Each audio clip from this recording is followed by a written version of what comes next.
को बता दो, पहले मैं अपना परिचय दे देती हूँ। मैं एक इंटरनेशनल बास्केटबॉल प्लेयर हूँ और मैंने 17 बार नेशनल उनका अनपढ़ आदमी झूठा चीज जो दिखाता है, ये होम मिनिस्टर जो है शाह जी हैं, उनका कोई ऐसा भाषण दिखाओ देश के लिए अच्छी अच्छी बात कभी कही हो। से ज्यादा प्रैक्टिस कराना हर प्लेयर का सपना होता है कि वो तन मन धन से पूरी प्रैक्टिस करे, 100% दे अपना, और यहाँ के बाद वो बाहर जब जाए तो एक मेडल लेके आए। ये जो बेटियां जो आज धरने पे बैठी है, ये बहुत पहले हो जाता तो शायद इस प्रकार का इतना ज्यादा शोषण नहीं हो पाता। इसके लिए जो गोल्ड लेके आते हैं इंटरनेशनल लेवल में, ये लोग हमारा देश का नाम ऊंचा करता है, तो इसीलिए मैं आया आज। 2-3 दिन रहूंगा। इसको बहुत मैं सोचता हूँ इंडिया के लोग सारा इधर आके ना, मोदी जो है बेटी पढ़ाओ बेटी, वो सुना मैंने, बेटी पढ़ाओ बेटी पटाओ। हाँ, मोदी एकदम का अनपढ़ आदमी झूठा चीज जो दिखाता है, ये होम मिनिस्टर जो है शाह जी हैं, उनका कोई ऐसा भाषण दिखाओ देश के लिए अच्छी अच्छी बात कभी कही हो। बच्चों के जैसे तोतले से बोलते हैं।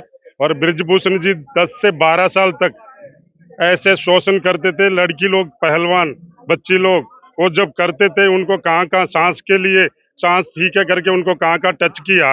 ऐसे बच्चों को तमाम आरोप को निराधार बता रहे हैं और कह रहे हैं अगर इतने ही मैंने कुछ किया था तो पहले क्यों नहीं बोले, ऐसे सवाल उठा रहे हैं। इतने टाइम से बोला उन्होंने, पहले से भी दबा के। वो लोग ना मेडल लेना, अपना जिंदगी को आगे करने के लिए दब दब के प्रैक्टिस में भी जाना, और रेस्टोरेंट में ऐसे ये 12 साल से किया है।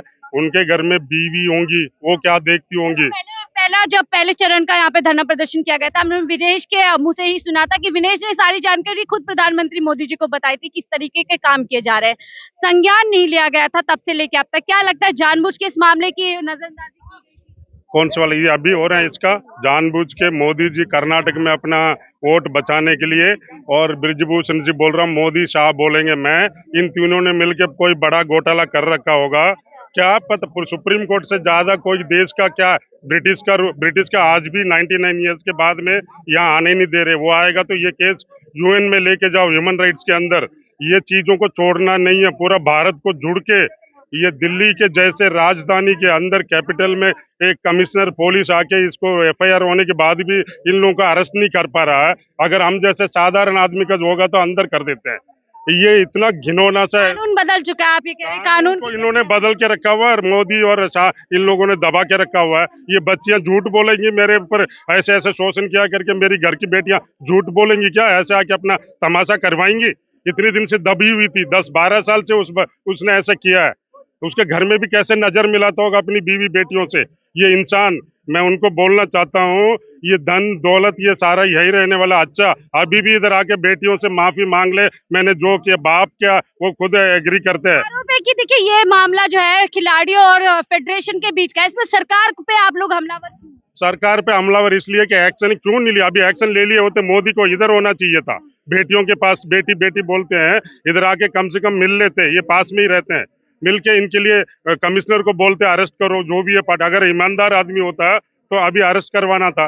वो अरेस्ट ही नहीं करवा रहे, इसीलिए तो यहाँ इतना प्रोटेस्ट हो रहा है और सबके हाथ बंधे हुए हैं। दिल्ली पुलिस जवाब में कह रही है सुप्रीम कोर्ट सुप्रीम कोर्ट में कि देखिए दोनों तरफ ही जो चेहरे हैं वो आम चेहरे नहीं है, और मामले में जो है जो जांच पड़ताल होगी उसमें समय लगेगा। रातों रात जिस तरीके से मांग की जा रही है ऐसे नहीं होगा। मैं आपको बता दूं, पहले मैं अपना परिचय दे देती हूँ। मैं एक इंटरनेशनल बास्केटबॉल प्लेयर हूँ और मैंने 17 बार नेशनल रिप्रेजेंट किया है। मैंने खुद भी इंडिया कैंप पटियाला में लगवाया हुआ है। और मैं बता दूं कि ये जो बेटियां जो आज धरने पे बैठी है, ये बहुत पहले हो जाता तो शायद इस प्रकार का इतना ज्यादा शोषण नहीं हो पाता। यह चीज हमारे देश में बहुत दिनों से चली आ रही है और इनके खिलाफ आवाज उठाने का नतीजा यही होना था जो आज हुआ। यही वजह है कि लोग बार बार पूछते हैं इन्होंने पहले क्यों नहीं आवाज उठाई। पहले नहीं आवाज उठाने की वजह यही थी कि एक बच्चा जब 7-8 साल का होता है तब वो एक सपना बुनता है कि मुझे इंडिया रिप्रेजेंट करना है, और इंडिया रिप्रेजेंट करने के लिए वो अपना तन मन धन, अपना ही नहीं अपने परिवार का, अपना सारा जीवन का निष्कर्ष लगा देता है। और जिस दिन वो कैंप लगाने जाता है, जिस दिन उसको इंडिया रिप्रेजेंट करने के लिए जो कैंप लगता है उसमें जाना पड़ता है। जैसे मैं पटियाला कैंप गई थी, तो एनआईएस पटियाला में हम लोगों, मैं जब गई थी जब मैं 12th क्लास में थी, और मैंने अपनी 12th की पढ़ाई भी एक तरफ रख दी थी कि मुझे इंडिया रिप्रेजेंट करना है। और उसके बाद मैंने वहां जाके क्या देखा कि मेरे साथ इस प्रकार का व्यवहार हुआ कि जैसे मुझे बॉल पकड़नी नहीं आती। मैं अभी अपने गेम का क्या क्या सीख रही हूँ। रोज सुबह शाम इसी प्रकार की डांट पड़ना, इसी प्रकार से प्रताड़ित करना। जो प्लेयर उनके जंगल में नहीं फंसते हैं उनको जरूरत से ज्यादा प्रैक्टिस कराना। हर प्लेयर का सपना होता है कि वो तन मन धन से पूरी प्रैक्टिस करे, 100% दे अपना, और यहाँ के बाद वो बाहर जब जाए तो एक मेडल लेके आए।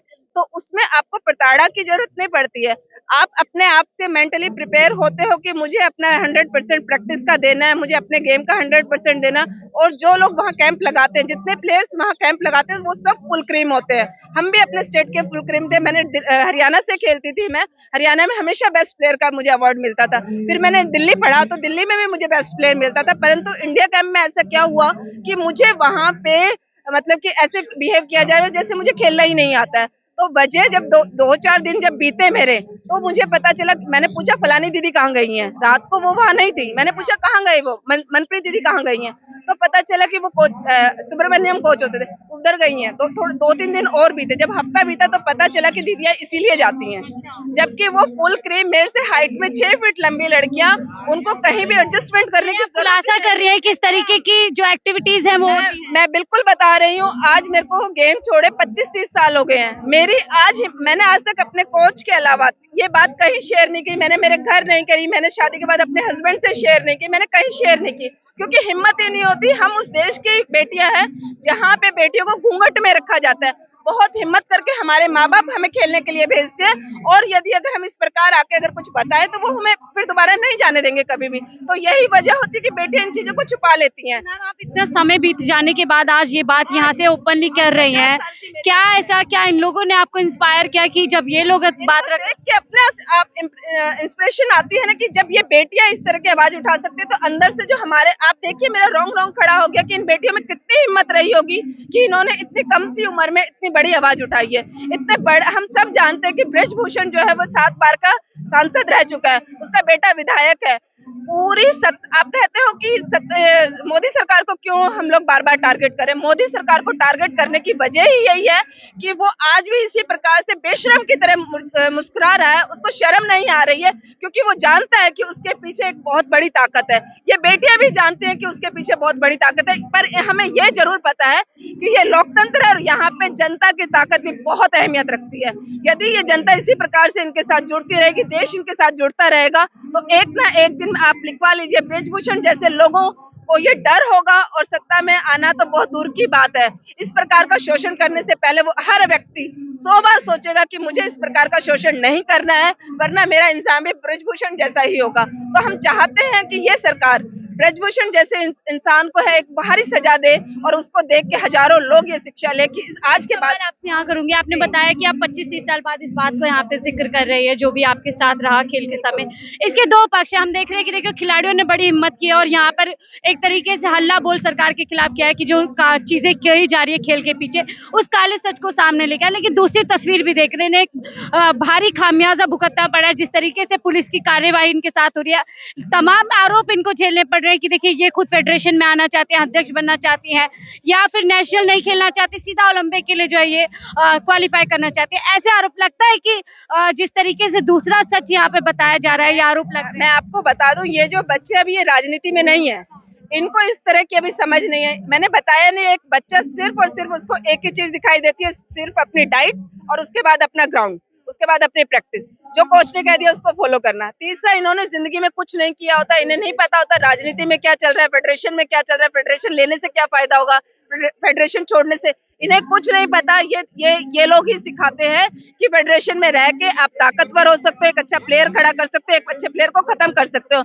इस चैनल के माध्यम से मैं एक और बात का खुलासा करना चाहूंगी कि ब्रजभूषण जैसे लोग जो है सत्ता में ताकतवर होते हैं, ये हमारे देश से आप अगर इनको अगर छोड़ दिया गया तो कुश्ती जैसे गेम का नामो निशान भी मिटा सकते हैं। इनके पास इतनी ताकत होती है कि अच्छे अच्छे प्लेयरों का कैंप लगाने के बाद कहते हैं कि पैसा नहीं है, टीम बाहर नहीं जा रही है। ये इस प्रकार से भी मतलब जनता को यूज करते हैं कि बता देते हैं गेम में मजा ही नहीं था, गेम में प्लेयर। अगर फेडरेशन का अध्यक्ष किसी खिलाड़ी बैकग्राउंड से आता है तो क्या लगता है आपको, क्या ये उस समय चीजें नहीं होंगी, क्या सारी बातें खत्म हो जाएगी, इस तरीके का भेदभाव या आप लोगों को मेंटल स्ट्रेस दिया जाए? मैं आपको बता दूं कि ये सब चीजें तब होती हैं जब ताकत सिर्फ एक आदमी के हाथ में होती है। जब जनता के सामने, प्लेयरों के सामने सब मिलके अगर इस काम को करेंगे और एक इस प्रकार से ब्रजभूषण जैसे आदमी को यदि अगर सजा होगी तो सबको डर होगा। एक खौफ खत्म हो गया है इस सरकार की वजह से।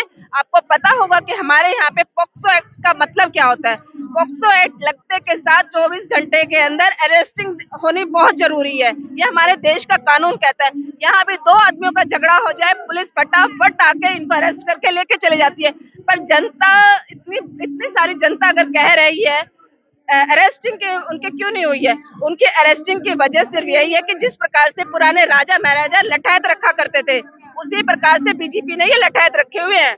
और जो ज्यादा बोलता है, जो इनके खिलाफ बोलता है, भाजपा तो कहती है डबल इंजन सरकार है और हमारे राज्य में जो आरोपी हैं उनके हौसले पस्त है, हम मिट्टी में मिला देते हैं। मिट्टी में मिला देते तो किस लिए उसको बचाए हुए हैं। बृजभूषण बीजेपी का बहुत बड़ा वो पैसे देने वाला बंदा है, उनको सत्ता में लाने वाला बंदा है, और इस जनता का दबाव भी उनको नहीं दिखाई दे रहा है। लोकतंत्र में जनता बहुत बड़ी ताकत होती है। लोकतंत्र को जीवित रखने के लिए जनता की जरूरत होती है। खिलाड़ी उस जनता को इकट्ठा कर रहे हैं। उसके कह रहे हैं कि जनता नहीं है यहाँ पर, कुछ आगे टुकड़े टुकड़े गैंग के, कुछ आगे शाहीन बाग से, कुछ आगे किसान आंदोलन से, वही लोग हैं जो देखिएगा कि यहाँ पे किसान धरना हुआ था, किसान आंदोलन भी शुरू हुआ था, उसमें भी जनता धीरे धीरे जुड़ी थी। मोदी ने सरकार जनता को इकट्ठा करने के रास्ते सारे बंद कर दिए गए हैं। लोगों को अपनी रोजी रोटी कमाने पे इतना मजबूर कर दिया है कि अगर वो एक दिन भी कहीं देता है तो दूसरे दिन उसके परिवार को भूखा बैठना पड़ता है। यही सब वजह कि यहाँ जनता इकट्ठी जो हुई है वो बहुत जो प्रताड़ित है, जिसमें देशभक्ति बाकी है, वही लोग यहाँ पे आ पा रहे हैं। वही, और मैं बताना चाहूंगी कि यहाँ जितने भी लोग हैं वो सभी अपने घर से रोज एक दिन भी एक व्यक्ति भी आएगा तो मोदी सरकार को झुकना पड़ेगा। और लिख के दे सकती हूँ कि ये जो आप कह रहे हो ना, ये ताकत थोड़ी है, इस ताकत के दम पे ये बेटियां ब्रजभूषण को आप देख लेना कि अरेस्टिंग देनी पड़ेगी। मोदी सरकार लाख बचा ले, परंतु जनता में बहुत ताकत होती है। कह रहे हैं मैं इतना बड़ी ताकत रखता हूँ कि मेरी एक आवाज में यहाँ पे 3 गुना लोग जो इकट्ठे हो जाएंगे, ये लोग तो कुछ भी नहीं। जब आप में 3 गुना लोग इकट्ठे करने की जरूरत थी तो इन बेटियों को क्यों शोषण किया?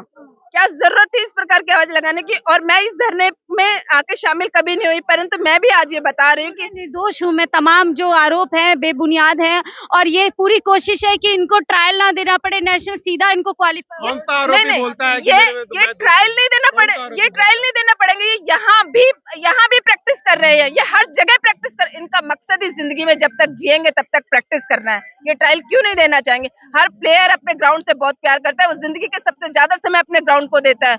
ये तो सिर्फ उन लोगों को भ्रमित किया जा सकता है जो प्लेयर की लाइन में घुसे नहीं है, परंतु एक प्लेयर को बहुत अच्छे से पता है, वो अपनी रात को सोता कम है, रात को सपने भी वो अपने ग्राउंड पे देखता है। एक और सवाल लूंगी, कर्नाटक में हम देख रहे हैं कि देखिए मूवी अभी रिलीज हो गई है जो आई है केरल स्टोरी करके, उस पे बात की जा रही है, और उधर जो बजरंग बली का नाम लेकर के उनके सम्मान को बचाने की बात की जा रही है। जो महिलाएं यहाँ पे बैठी है उनके सम्मान की बात कौन करेगा, आपको क्या लगता है? मैं आपको बता दूं कि हमारा देश जो है वो बेटियों को बार बार बताना चाहूंगी कि यहाँ पे हमारे देश में बेटियां